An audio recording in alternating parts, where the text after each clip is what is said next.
Look at an initiative to fight homelessness in the Leeds and Grenville region. 25 supportive housing cabins are now up and running in the east end of Brockville, providing temporary housing to those who need it. Here's CTV's Jack Richardson. Heat, a bed, and a roof over your head. Being able to sleep somewhere at night where you can lock up safely, lock yourself up in your belongings, that means a lot to these people. That's what each of these cabins will now provide for 25 people experiencing homelessness in Leeds and Grenville. We are very excited. Our cabins project has been long awaited. We are working together to try to help solve this problem, not just for today, but for the future. The site is maintained and supervised 24/7 by the John Howard Society, aiming to work with each individual to help them find employment and eventually a permanent home. The goal is to give people the resources they need to get back on their feet.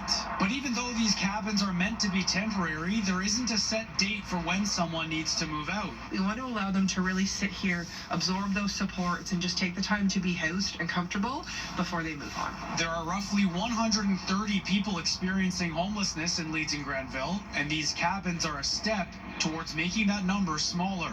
That has obviously prompted the provincial government to realize that this is a chronic problem. They're provincially funded, and officials feel like it's an acknowledgement that the rural areas of Ontario have the same issues as bigger cities. I think it's a misconception that homelessness is contained to urban metropolitan areas. It was a huge step forward for our counties to seek funding for a project like this, so it is a significant investment. John Howard Society is really the key here. They are the ones that have been working with these individuals for many years. Jack Richardson, CTV News, Brockville.